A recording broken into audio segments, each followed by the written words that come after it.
서울 강남의 고급 레스토랑. 조용한 실내 조명 아래 4명의 중년 남자가 앉아 있다. 모두 각자의 분야에서 성공한 사람들이다. 대기업 임원, 대형 로펌의 변호사, 재벌 3세, 그리고 종로의 작은 헌책방 주인. 이들은 고등학교 때 이후로 정확히 20년 만에 만나는 것이었다. 20년이라는 세월은 사람의 얼굴을 완전히 바꿔놓는다. 하지만 영혼 깊숙한 곳에 있는 비밀은 그대로 남아있다. 정말 오랜만이네. 정말 오랜만이야. 빠른 말투에 임원 민준이가 잔을 들어 올렸다. 밝고 활기찬 목소리. 마치 이날을 얼마나 기다렸는지 온몸으로 드러내는 듯했다. 그의 얼굴에는 환한 미소가 있었다. 하지만 그 미소 아래에는 무언가 떨리고 있었다. 가면 아래의 불안감처럼. 정말이지. 얼굴도 많이 변했고. 로펌의 변호사 준호가 웃음을 지었다. 그의 웃음은 조금 조심스러워 보였다. 마치 지뢰밭을 걷는 것 같은 조심함이 있었다. 마치 그 와인 잔 너머로 모든 것을 숨기려는 듯. 우리 넷 다 어디서 어떻게 이렇게 잘 살게 됐어? 대단해 정말. 고등학교 때 우리가 한 그룹이었다는 게 믿어지지 않아. 시간이 정말 많이 변화시켰어. 종로 헌책방 주인 은우가 한 잔을 마시며 말했다. 그의 표정은 밝았지만 눈빛은 그렇지 않았다. 뭔가 깊은 것 같은 감정이 그 검은 동공 속에 가라앉아 있었다. 마치 검은 호수 바닥에 무언가가 잠들어 있는 것처럼. 그는 20년을 살아오면서 그 감정을 다루는 방법을 배웠다. 표면에는 웃음을 띄우고 내면에는 그것을 묻어두는 것. 이게 운이지 뭐. 우리들이 얼마나 똑똑한데. 특히 우리 준석이는 정말 최고의 사업가가 되었네. 정말 존경하고 싶을 정도야. 재벌 3세 준석이가 말했다. 생각하고 관찰하는 목소리. 수십억 대의 거래를 다루며 살아온 사람의 목소리. 그러나 그 목소리는 어색했다. 그는 세 사람의 얼굴 변화를 주의 깊게 관찰했다. 여름의 밤 불빛들 위로 과거라는 그림자가 천천히 내려오고 있었다. 우리 고등학교 때 기억해? 1학년 때. 그 일. 침묵이 내려앉았다. 공기 자체가 얼어버린 것 같았다. 누군가의 숨소리까지 들릴 것 같은 그런 침묵. 은우가 천천히 준호를 바라봤다. 준호의 손가락이 떨리기 시작했다. 20년이라는 세월이 그 한 번의 눈맞춤으로 모두 무너져 내릴 듯했다. 시간이 멈춘 것 같았다. 뭐 하는 소리야? 민준이가 웃음 섞인 목소리로 물었지만 그 웃음은 가짜였다. 모두가 알아챘다. 그의 목소리 톤이 갑자기 2 옥타브 올라갔다. 얼굴에 혈색이 싹 빠져 있었다. 손에 들고 있던 와인잔이 흔들렸다. 이제 다 괜찮은 거 아니야? 시효도 지났고 그냥 물 건너간 일 아니야? 우리는 지금 성공한 어른들이고 더 이상 고등학생도 아니고 과거를 파헤칠 이유도 없잖아. 20년 전의 기억이 정말 정확한지도 모르고. 준석이가 말했다. 너무 자연스럽지 않게. 아니, 분명히 이 순간을 대비해서 연습해온 것처럼 보였다. 자신의 배신을 정당화하기 위해 끊임없이 혼잣말로 반복해온 것처럼. 은우는 준석이를 바라봤다. 20년이라는 세월이 그 한 번의 눈맞춤으로 모두 무너져 내릴 듯했다. 그의 눈에는 분노가 있었다. 하지만 더 깊은 곳에는 절망이 있었다. 20년간 참아온 절망이. 괜찮다고? 넌 정말 그렇게 생각해? 20년이 지났다고 괜찮아지는 걸까? 이 순간을 어떻게 대처할지 계획한 거 아닌가? 은우의 목소리는 얕지 않았다. 깊은 마음 어딘가로부터 나온 목소리였다. 20년 전 고등학교 1학년. 그곳은 서울의 한 명문고였다. 석조 건물, 잘 정돈된 정원, 엄격한 규칙들이 있는 곳이었다. 이곳에서는 학생들이 인생의 기초를 배운다고 말했다. 하지만 사실은 더 많은 것들을 배웠다. 어떻게 거짓말을 하는지, 어떻게 침묵할 것인지, 어떻게 타인의 삶을 파괴하는지. 그날따라 교무실은 야단스러웠다.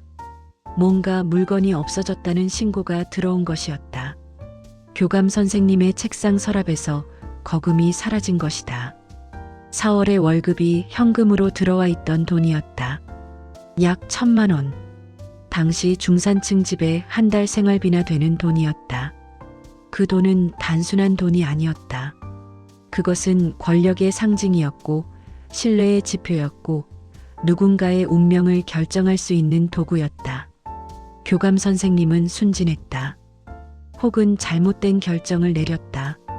서너 명의 학생이 수리 작업 때문에 교무실에 출입했던 것은 사실이었고 그중 한 명에게 혐의를 씌우기로 결정했다.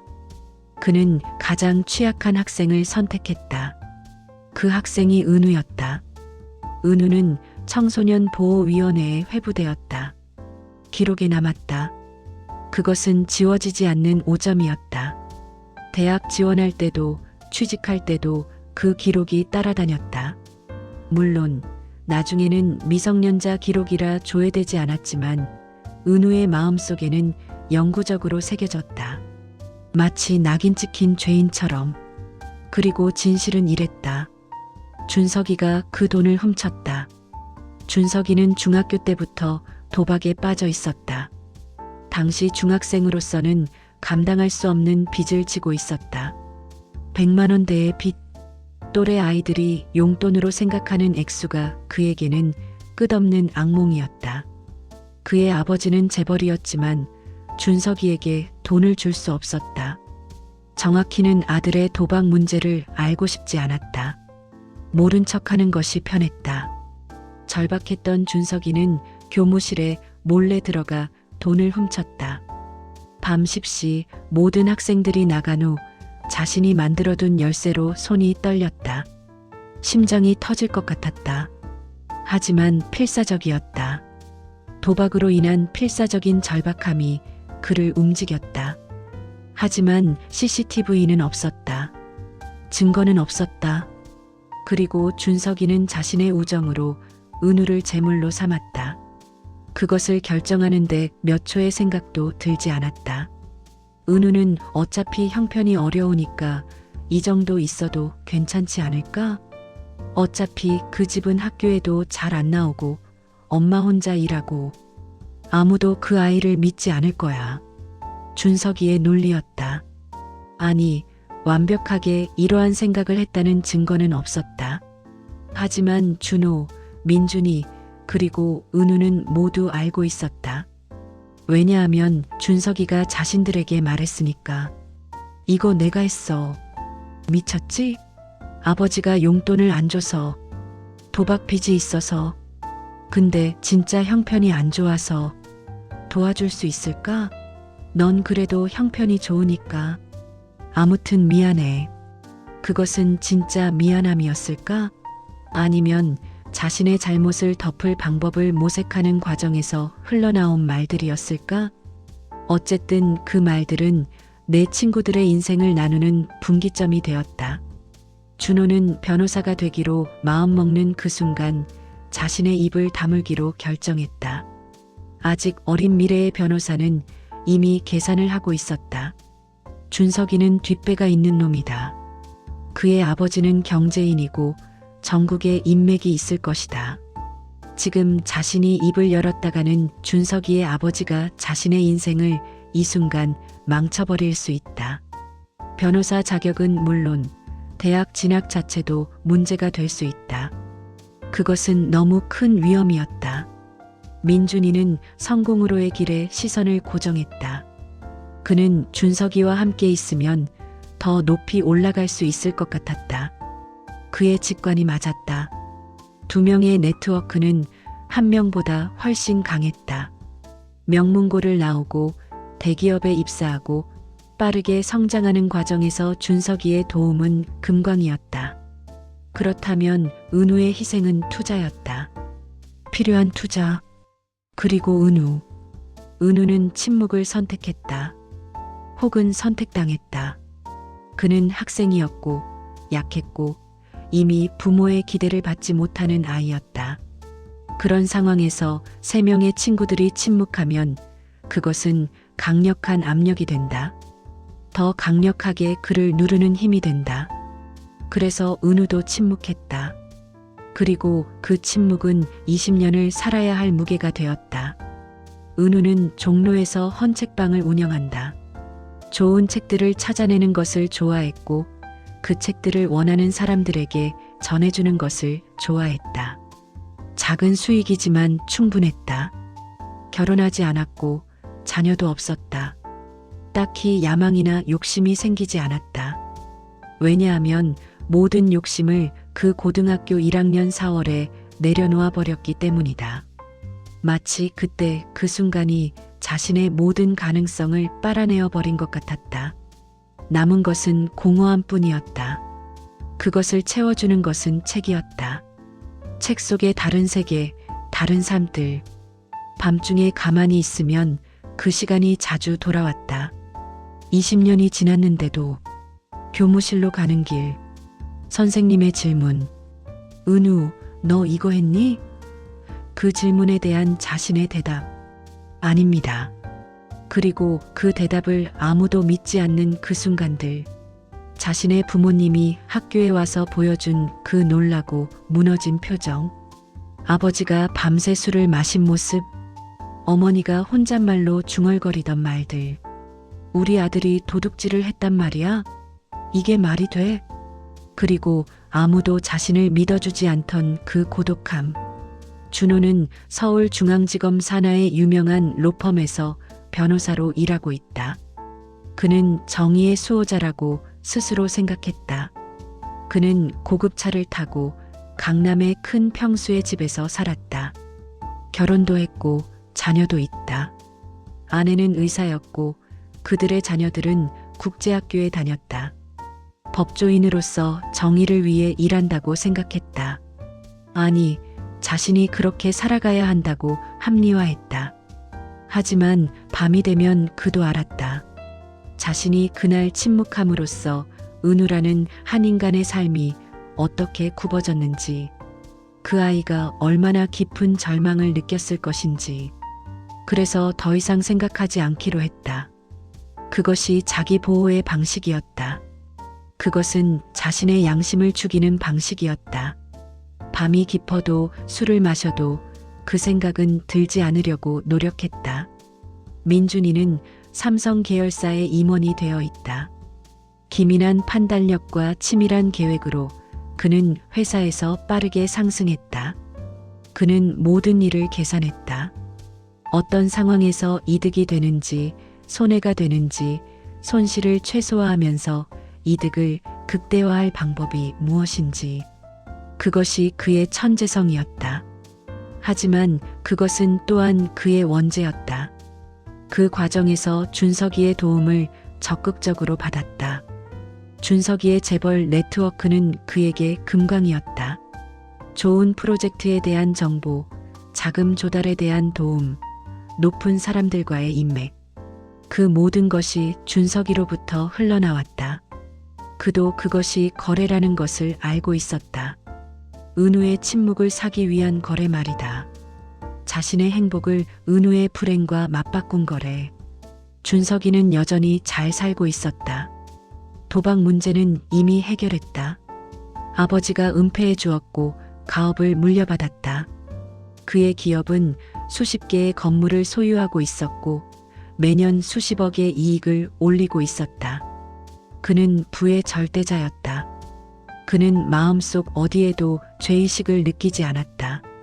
아니, 미미하게 있을 뿐이었다. 대부분의 시간 그는 자신이 한 일이 옳다고 믿고 싶었다. 어차피 시효도 지났으니 더 이상 문제될 것도 없다. 그리고 은우도 지금 나름 잘 살지 않는가. 헌책방을 운영하고 손님들에게 좋은 책을 추천해주고 누구는 그것을 소명이라고 부를 것이다. 20년이라는 시간이 흐르면서 이 네 사람은 각각 다른 세상에서 살기 시작했다. 그로부터 일주일 후 은우의 사무실로 한 통의 전화가 걸려왔다. 은우야, 나 준호야. 목소리가 떨렸다. 뭐야? 은우는 그 목소리를 인식하는데 몇 초가 걸렸다.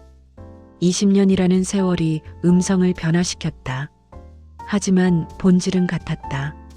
지난주에 너한테 정말 미안해. 사실 우리 그날 일 말이야. 정말 미안해. 그땐 내가 젊어서 그런지 겁이 났어. 너를 도와주지 못해서 정말. 오래전부터 후회했어. 매일 후회했어. 은우는 준호의 목소리를 들었다. 그리고 나이가 들어도 결국 같은 사람이라는 것을 깨달았다. 나약한 사람은 나이가 들어도 나약하다. 지금 뭐 하는 거야? 은우의 음성은 평탄했다. 감정을 철저히 억제한 음성이었다. 그냥 정말 미안해. 지금이라도 이것을 공개하자. 나 준호가 증언하겠어. 준석이가 한 일을. 그리고 민준이도 동의했어. 이제 정말로 진실을 밝혀야 해. 침묵이 전화선을 타고 흘렀다. 넌 진짜 미쳤어? 은우의 목소리에는 분노가 아닌 절망이 있었다. 더 나아가 동정이 있었다. 내 인생 망칠 거야? 지금 20년이 지났는데 너와 너의 가족, 너의 커리어 모두 잃을 거야. 그게 정의야? 그래도 정의는 정해? 넌 정의를 알아? 너한테 정의는 책에만 있는 거야. 현실의 정의란 이미 이렇게 굴러가는 거야. 이미 정해진 거야. 법정에서는 증명할 수 없어. 시효도 지났고 증거도 없고 증인도 애매해. 넌 그냥 자신의 죄책감을 덜어내려고 하는 거 아니야? 전화는 끊겼다. 은우는 폰을 내려놓았다. 그의 손이 떨렸다. 그 다음 날 은우에게 또 다른 전화가 걸려왔다. 이번엔 준석이었다. 은우, 나 준석이야. 그 이후로 너한테 뭐라 할 말이 없었어. 근데 준호가 나한테 전화했어. 너한테 뭔가 말하려고 한대. 진짜 그럴 거야? 은우는 아무 말도 하지 않았다. 은우야, 넌 이미 충분히 얻은 거 아니야? 종로에 좋은 책방도 있고 진정한 고객들도 있고 그들이 너를 얼마나 신뢰하는지도 알고 있잖아. 넌 그걸로 충분한데 지금 와서 이 일을 다시 꺼낼 거야? 우리 모두에게 상처를 입혀야 해? 나도 이미 충분히 후회하고 있어. 매일 자책하고 있어. 근데 이걸 공개하면 진짜로 충분하다고? 은우가 웃음을 터뜨렸다. 그것은 슬픈 웃음이었다. 20년간 참아온 웃음이었다. 나는 20년을 이 죄책감으로 살아왔어. 내가 뭔가 잘못했나 싶으면서 내 인생에 뭐가 부족한지 찾으면서 왜 다른 애들은 결혼을 하고 아이를 낳는데 나는 못하는지, 왜 꿈이 없는지, 왜 항상 불안한지. 20년을 그렇게 살았어. 그런데 넌 충분하다니? 더 이상 말하지 마라. 너의 목소리를 들으면 정말 힘들어. 변호사 준호는 결정했다. 자신의 경력도 가정도 모든 것을 잃더라도 이제는 그 사건을 공개해야 한다고. 그것이 자신의 영혼을 구원하는 유일한 길이라고. 법조인으로서의 정의감도 있었지만 더 근본적으로는 자신의 양심이 비명을 지르고 있었다. 20년간 짓눌렀던 그 양심이 마침내 도발했다. 먼저 그는 은우에게 찾아갔다. 은우, 내가 이제 할 수 있는 게 이것뿐이야. 내가 법정에서 증언할 거야. 준석이가 그 돈을 훔쳤다고. 그리고 우리 셋이 침묵했다고. 민준이도 동의했어. 그리고 미안해. 은우는 오랫동안 침묵했다. 준호의 눈을 바라봤다. 그의 얼굴에는 후회와 절망이 배어 있었다. 그리고 마침내 입을 열었다. 괜찮아. 이제 충분해. 하지만 널 위해서가 아니야. 내 자신을 위해서야. 내 인생을 되찾기 위해서야. 준호는 즉시 경찰에 자수했다. 20년 전의 사건을 공개하면서 자신과 민준이의 위증죄와 범죄 은폐죄를 인정했다. 그러자 언론은 즉시 이 소식을 받아안았다. 유명 변호사, 20년 전 학교 도둑질 사건 고백, 재벌 후계자 연루, 서울중앙지검 로펌 변호사, 기적의 자수, 범죄 은폐 고백, 헤드라인들이 떴다. 포털의 실시간 검색어 1위가 되었다. 검색은 폭발했다. 검찰은 빠르게 움직였다. 준석이는 호출되었다. 그는 경찰 신문장으로 들어섰고 그곳에서 만난 것은 자신의 과거였다. 내 죄를 인정하는가? 준석이는 변호사를 선임했다. 당연히 최고의 변호사였다. 비용은 문제가 되지 않았다. 그리고 그 최고의 변호사는 준호의 증언을 깎아내렸다. 변호사로서의 뛰어난 전술로 그 학생이 진짜 도둑인지 단지 의심의 대상일 뿐인지는 명확하지 않습니다. 피고인은 당시 교무실에 정당한 이유로 출입했을 수 있습니다. 그리고 20년 전의 기억이 얼마나 신뢰할 수 있을까요? 피고인의 아버지는 당시 이 사건에 대해 조사를 받지 않았고 아무런 혐의도 없었습니다. 이제 와서 준호 피고인이 증언한 이유가 정의감입니까? 아니면 다른 목적일 수 있지 않을까요? 혹은 정신적 불안정 상태에서의 진술은 아닐까요? 변호사의 논리는 완벽했다. 법정은 복잡해졌다. 준석이는 충분한 돈으로 최고의 변호사로 끝없이 싸웠다. 법정은 갈렸다. 검사는 정의를 외쳤다. 변호사는 법조항을 외쳤다. 그리고 결국 만기 공소시효가 지났다는 이유로 불기소 처분을 받았다. 법정에서는 그가 승리했다. 하지만 다른 곳에서는 진실이 승리했다. 은우의 헌책방은 더 유명해졌다. 정의를 위해 침묵을 깬 진짜 변호사를 돕는 책방이라는 기사가 나갔고 사람들이 몰려왔다. 신문, TV, 인터넷 매체들이 그들을 찾았다. 그들의 이야기는 대한민국 전역에 퍼져나갔다. 은우는 여전히 책을 사랑했고 이제 그의 삶이 그 책들처럼 투명해졌다. 누군가는 그를 피해자라고 했다. 누군가는 그를 영웅이라고 했다. 하지만 은우는 그냥 책을 정렬했다. 그의 손은 부드러웠고 그의 눈은 맑았다. 민준이는 회사를 그만뒀다. 사실 회사가 그를 그만두라고 했다. 준석이와의 연루 때문에 기업의 평판에 영향을 미칠 수 있다는 판단이었다. 그는 지금 대형마트 식품 섹션에서 일하고 있다. 월급은 적지만 그의 얼굴에는 비로소 평온함이 묻어났다. 명함도 없고 명예도 없지만 그는 가벼워졌다. 마치 20년간 짊어진 무거운 짐을 내려놓은 것처럼. 준석이는 여전히 부자다. 하지만 그는 혼자가 되었다. 친구도 가족도 대부분 그를 떠났거나 등을 돌렸다. 아버지는 노화되었고 딸은 미국으로 유학을 갔다.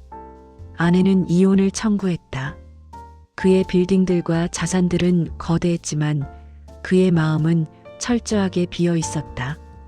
그는 법정에서는 이겼을지도 모른다. 시효라는 법의 칼 아래에서. 하지만 인생에서는 졌다. 완전히 졌다.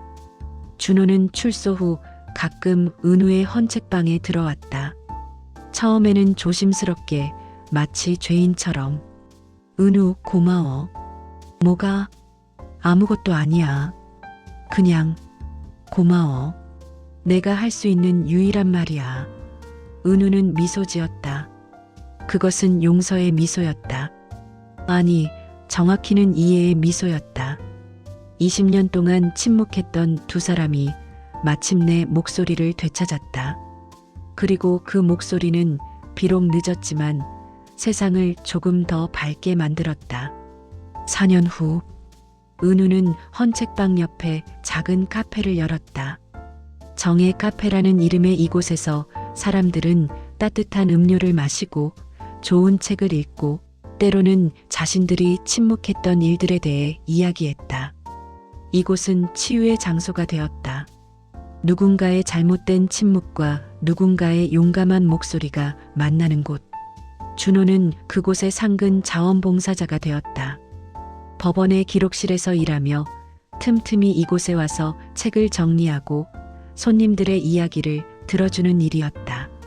변호사 자격은 없었지만 그는 여전히 누군가의 이야기를 듣고 조언을 해주고 있었다.